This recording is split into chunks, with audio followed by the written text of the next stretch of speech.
menu, poi scegli il tasto corrispondente alla ricerca automatica dei canali, attendi qualche minuto e tutte le stazioni DAB della tua zona saranno disponibili. Va ora in onda Umanitaria Padana Onlus. Buongiorno a tutti gli amici. Intanto un grazie di cuore a Radio Libertà. Pensavo ai 30 anni ormai che frequento questa bellissima radio, che è passata attraverso direttori, attraverso le organizzazioni, ma che ha sempre mantenuto il principio della libertà, e la libertà è un bene che passa attraverso 1000 rivoli, difficilissimo. Noi pensiamo che sia scontato, ma non è così. Quindi Radio Libertà ha tenuto forte il testimone e l'offerta di informazioni che oggi, ragazzi, è proprio molto difficile trovare. Allora, noi oggi come Umanitaria Padana, voi sapete, o se non lo sapete ve lo dico, che è un'associazione di volontariato, una onlus che interviene per aiutare a casa propria le persone di paesi che vivono in difficoltà. L'ultimo è stato un intervento per costruire una casa in un paese, in Pakistan, di una persona che aveva, un cristiano a cui gli era stata bruciata la casa, mutilato, e è stata costruita questa casa insieme al pastore che lo sta seguendo. Cose piccole, delle caprette, alcune mucche, ma che divise per famiglie fanno la differenza. Oppure paghiamo degli studi a delle donne, a delle giovani donne che possono arrivare ad avere un pezzo di carta, una sistemazione. Una di queste è stata assunta addirittura alla NASA. Stiamo parlando dei poveri tra i poveri. Queste sono donne pakistane, ragazze, donne pakistane. Ma oggi parliamo di 3 cose. Quindi abbiamo 2 buone notizie e una su cui dobbiamo un po' picchiare le mani. Ma dovremmo avere in linea l'amico Simone Pillon. Ciao Simone, sì, ci sei? Buongiorno Massimo, che piacere sentirti. Buongiorno a tutti gli amici. Simone Pillon lo conosciamo tutti perché è sufficientemente matto per fare aizzare tutti i giornali, ma se non fosse così non potrebbe neanche portare avanti le sue battaglie, che poi sono le nostre battaglie. Umanitaria Padana aderisce a un circolo di associazioni che ha come obiettivo quello di difendere la famiglia e una visione dell'uomo di un certo tipo. Allora, la prima buona notizia è quella che è passato questo principio che chi compra bambini all'estero utilizzando la pancia di donne povere solitamente, perché sono ovviamente povere, è da considerarsi un autore di un reato universale. Abbiamo abolito la schiavitù qualche centinaia d'anni fa, ma la schiavitù per quelli che vanno a comprare bambini pensavamo addirittura che fosse una cosa buona, e ne hanno dette tante alcune forze parlamentari.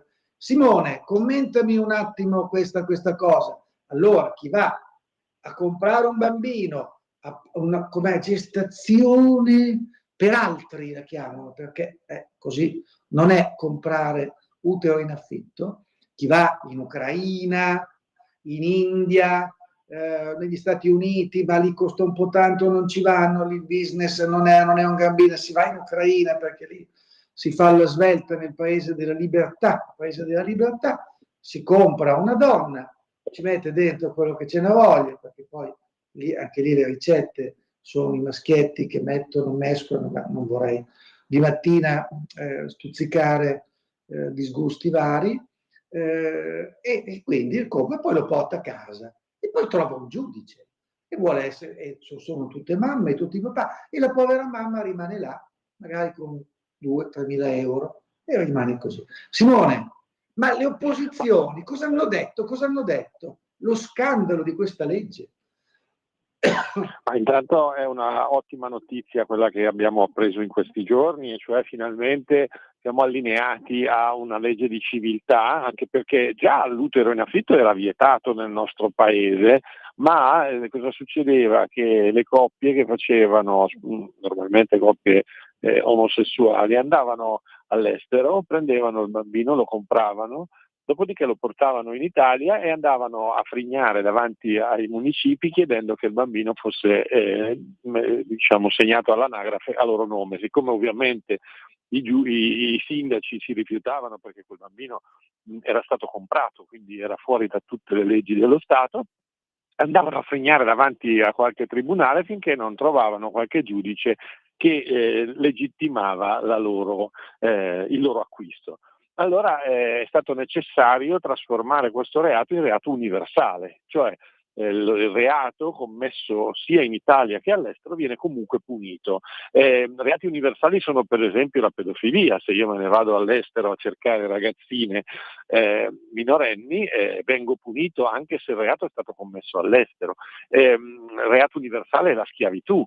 Se io compro o vendo schiavi all'estero sono comunque punibili anche nel mio paese, cioè in Italia. Ecco, la stessa cosa accade per l'utero in affitto da ieri, e questa è una gran bella notizia. Quello che a me ha leggermente disturbato, anche se non più di tanto perché conosco i miei polli, è stata la reazione della sinistra, perché le opposizioni, e intendo con esse sia PD, sia 5 Stelle, sia le altre forze di sinistra, Verdi, Bonino e cose varie. Ricordiamo anche la sinistra cattolica, i cattolici adulti, che magari comunisti, ecco, sono insorti dicendo che il governo voleva mettere le mani sull'utero delle donne, eccetera. E quello che a me sconvoglia e scandalizza è che qui in gioco non ci sono solo i diritti dei bambini, che ben sappiamo che alla sinistra non interessano più di tanto, visto che sono felicemente pro aborto, pro qualunque cosa, eccetera, ma qui ci sono in ballo diritti indisponibili delle donne. E ho sentito ieri in trasmissione su un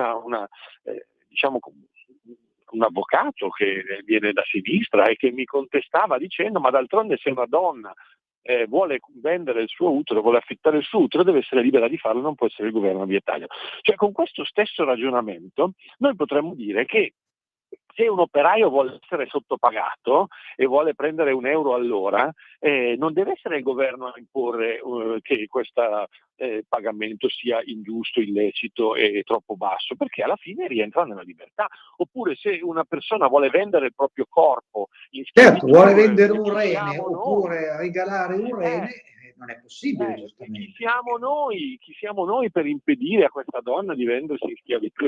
Quindi stiamo parlando di discorsi folli, e che però fanno emergere che questa sinistra ormai è decisamente alla frutta, cioè ormai non sa più distinguere il bene dal male, non sa più distinguere i diritti dai delitti, perché è questo di cui stiamo parlando, e si schiera costantemente dalla parte sbagliata della storia. Io credo, siccome ho studiato a fondo la questione dell'utero in affitto, perché da legale ho approfondito i contratti, perché poi ti tirano fuori la grande balla che no, però c'è anche, sì è vero, c'è l'utero in affitto, sì, ma sì, c'è c'è anche una che vuole darlo in affitto, a parte che...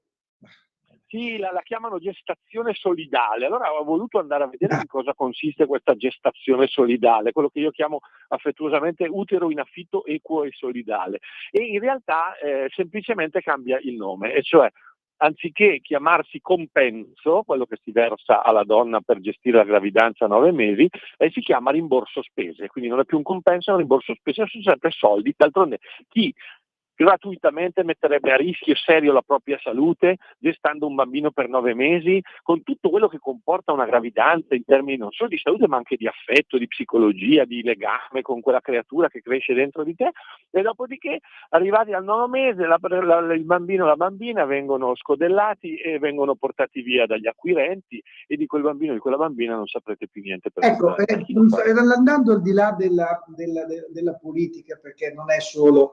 c'è da registrare però la posizione favorevole di buona parte del mondo femminista. Un mondo femminista anche di una parte dell'ACI lesbica, di associazioni di donne lesbiche che rivendicano giustamente il principio di libertà femminile.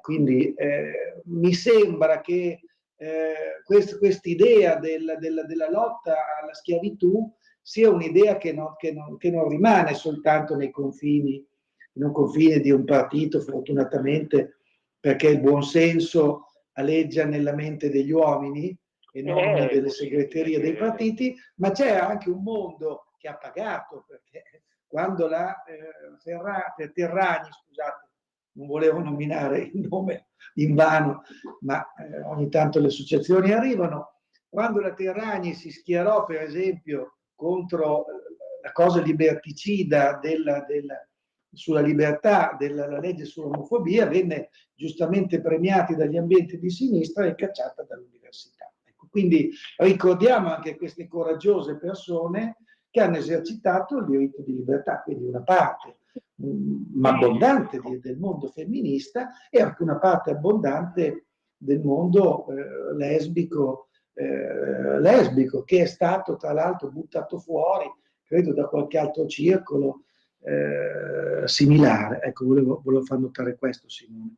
Cosa dici? Sì, confermo, è vero che qualche sparuta voce si leva a favore di questa norma anche dal mondo dell'arcilesbica, dal mondo femminista più, diciamo, tradizionalista, se vogliamo, quindi dal mondo veterofemminista, perché si tratta di donne che hanno compreso che qui non è in gioco la libertà, ma è in gioco la schiavitù delle donne, che come sempre vengono scelte nella fascia delle più povere, delle meno abbienti, di quelle più anche a rischio salute. Considerate che c'è una donna che comincia a entrare in questo giro, poi non è che fa solo un utero in affitto, perché è chiaro che 50-60 mila dollari per 9 mesi sono un bello stipendio, e quindi poi per le ucraine siamo molto sotto. E questo poi mette gravemente a rischio la sua salute, perché non è una gravidanza normale. Vorrei ricordare agli amici a casa che mentre nella gravidanza normale il bambino condivide con la madre il 50% del patrimonio genetico, nell'utero in affitto il bambino non ha nulla in comune con il patrimonio genetico della madre, e quindi il corpo della madre lo rigetta perché lo legge come se fosse un cancro, come se fosse una malattia, e quindi è necessario prendere per tutta la gravidanza, prima e anche dopo, tutta una serie di farmaci molto seri, molto con numerosi effetti collaterali, per sopprimere la reazione immunitaria del corpo che vorrebbe liberarsi di quel feto che non ha nulla in comune con il proprio patrimonio genetico. Quindi non è una gravidanza normale, è una gravidanza molto costosa anche in termini di salute della donna, e quindi noi stiamo mettendo a rischio intanto la vita dei bambini che vengono comprati e venduti come se fossero cagnolini, e poi la vita delle donne, ma sembra che alla sinistra tutto questo non interessi, perché tutto quello che si può fare si deve fare, tutto quello che tecnicamente è possibile deve essere realizzato, e con buona pace di qualunque tipo di etica, di morale, con buona pace anche e soprattutto del buon senso. Io credo che sia questa una grande legge di buon senso, e mi auguro che numerosi paesi occidentali che vedo oggi stanno applaudendo a questa norma la adottino presto, in modo che si arrivi a una moratoria internazionale dell'utero in affitto. Bene, adesso andiamo al secondo argomento, dove c'è un po' da menare le mani, e parliamo sempre di bambini. Perché parliamo di bambini? Perché torniamo a parlare della pedofilia. Ecco. C'è una certa idea che sta andando avanti piano piano, love is love, l'amore non ha età, non ha confini di sesso, e quindi è una cosa bellissima. Quindi paragonare l'amore dei bambini all'amore degli adulti, che tanto è tutto uguale, chi coglio, coglio. E andiamo nel concreto, perché poi bisogna andare nel concreto, a un fatto, questa polemica che c'è stata recentemente per l'assunzione come capo di gabinetto del signor Spanu, capo di gabinetto del Ministero della Cultura. Capo di gabinetto è una figura fondamentale nel Ministero, perché coordina tutta la parte più, e poi sta anche nel Consiglio dei Ministri, quindi viene a sapere tutto. Lasciamo perdere il fatto che questa persona sia un fondatore del PD, lasciamo perdere che abbia il suo orientamento sessuale, quello del PD forse magari, insomma, non lo so, però noi siamo aperti e quant'altro. Perché parliamo della pedofilia? Perché le Iene, quindi non un giornalaccio, nel 2000, adesso non ricordo bene, ma forse nel 2017-2019, andarono a intervistare questo signore, il signor Spanu, che era capo dipartimento delle pari opportunità della Presidenza del Consiglio, quindi dell'UNAR, l'ufficio contro le discriminazioni, che dovrebbe, che però diffonde, ha diffuso almeno fino ad oggi la teoria del gender e quant'altro. Dovrebbe strategia nazionale per la prevenzione ed il contrasto delle discriminazioni. Ecco, e qui si è visto che invece l'UNAR ha finanziato con 55.000 euro un circolo gay dove tra le altre attività si esercitava, pare, la prostituzione omosessuale. La Iena è andato a intervistarlo, questi 55.000 euro sono arrivati, precisa che il contatto, questo che ha detto, precisa che chi si prostituisce di norma sono i massaggiatori presenti nel circolo che fanno dei massaggi e poi chiedono di andare avanti. Quindi, insomma, alla fine questo signore dovette dare le dimissioni e l'allora non Presidente del Consiglio ne chiese la rimozione. Adesso invece, nel frattempo, perde la parte politica, nel senso che all'epoca, stiamo parlando anche qui, l'UNAR finanziò e patrocinò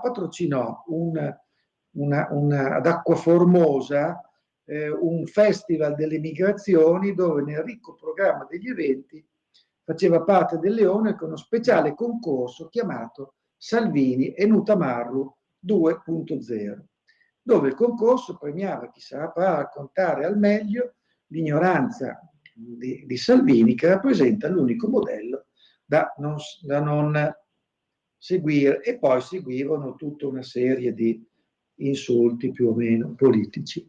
Ecco, il circolo Mario Mieli si basa sull'appoggio di questa persona. Mario Mieli è stato il padre del liberazionismo omosessualista e insomma ha detto cose abbastanza a favore della pedofilia, che adesso magari posso semplicemente leggere. Noi checche rivoluzionari sappiamo vedere nel bambino non tanto l'Edipo, il futuro Edipo, bensì l'essere umano potenzialmente libero. Mario Mieli pensava che il maschile e il femminile fossero un condizionamento della società e che noi fossimo ermafroditi. E quindi lui dice: noi sì, possiamo amare i bambini, possiamo desiderarli eroticamente, rispondendo alla loro voglia di eros. Possiamo cogliere a viso e braccia aperte la sensualità inebriante che profondono. Possiamo fare l'amore con loro. Ecco. Per questo la pederastia è tanto duramente condannata. Essa rivolge messaggi amorosi al bambino che la società invece, tramite la famiglia, traumatizza, educastra, nega, calando sul suo erotismo la griglia edipica.